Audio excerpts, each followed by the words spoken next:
Device is getting more and more powerful every year. What's the best phone for gaming? To find out, I gathered a few flagships, including the Samsung Galaxy Note 5, LG G4, OnePlus 2, and iPhone 6 Plus.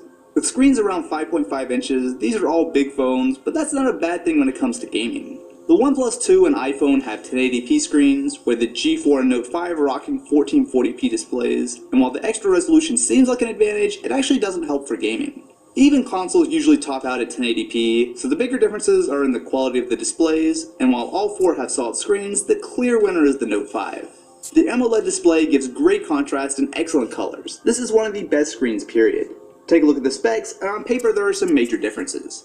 The iPhone 6 Plus has a relatively tame dual-core processor paired with 1GB of RAM compared to 6 cores and 3GB of memory on the LG G4, 8 cores and 4GB on the OnePlus 2, and an even faster 8-core processor with 4GB of memory on the Note 5.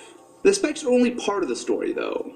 To get an idea of how the phones will handle actual games, I have a pair of benchmarks, 3D Mark and GFX Bench. These run a series of tests that are more demanding than what you'll find in most games, but are a good way to measure the limits of a phone. In 3D Mark, you'll see the Note pulls out a solid win, with the OnePlus 2 putting in a good showing, and the G4 and iPhone coming surprisingly close. Move over to GFX Bench, which focuses less on CPU and more on graphics, and the Note 5 still does very well, but when you factor in resolution, the OnePlus 2 and iPhone actually pull out the win. Something else to consider while gaming is heat. When you look at a gaming PC or console, you'll typically find fans to dissipate the heat put off by things like the processor and graphics, but phones have to be passively cooled, which means the temperature is carefully managed. This is where throttling comes in. For example, even though the Note can run as high as 2.1 GHz, in 3D Mark it spends most of its time below 1.5 GHz, with quite a few dips below 1 GHz.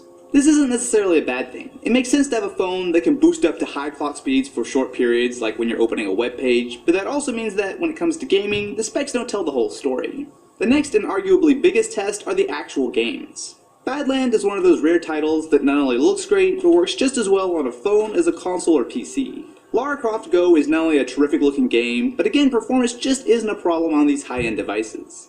Modern Combat 5 brings a Call of Duty-like first-person shooter to phones, and while the frame rate can get choppy on all devices, this is where the 1440p screens on the Note and G4 noticeably hurt performance. Leo's Fortune, on the other hand, is a good-looking game that is absolutely no problem to run on all four phones. Telltale's Game of Thrones might not look quite as nice as on console or PC, but it still holds up well on both Android and iOS. PCs are usually where you'll find MOBAs, however Vainglory does a surprisingly good job using just a touchscreen, and the new Android version looks excellent. It shouldn't be a big surprise that the vast majority of games are easily playable on today's flagships, but the extra power of the OnePlus 2 and Note 5 should make sure that things run nice and smooth going into the future. One of the bigger differences is actually the game selection between Android and iOS. Games like Fallout Shelter came out on the iPhone months before Android, and great titles like Transistor are shared with the PS4 and PC, but not Android. In general, the selection tends to be better on iOS, however Android has a big advantage: emulators. There are dozens of options for playing everything from NES to PSP games, and many of them work really well. Depending on how into retro gaming you are, this might not be a big deal, but powerful phones like this handle most emulators no problem. To play these games though, you'll probably want a controller, and here Google has you covered. Many Bluetooth controllers will work, but I prefer the Nexus Player controller. It's made specifically for Android, including back and home buttons, and not only do most emulators work with it, but a lot of Android games do as well. You can find controllers for iPhone as well, like the SteelSeries Stratus, but the controllers are typically pricey, and while some games support them, Android tends to have the edge here.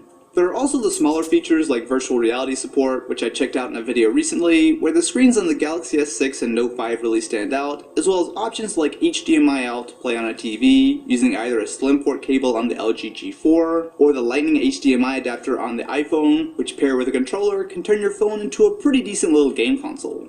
Being by far the cheapest phone here, the OnePlus 2 delivers serious horsepower for the price, and the LG G4 has a great screen with useful features like a microSD card slot and the option for HDMI out. It's hard to argue with the game selection on iOS, but at the end of the day, the Galaxy Note 5 pairs a great screen with enough power to handle basically any game on Android, giving it the edge in this one.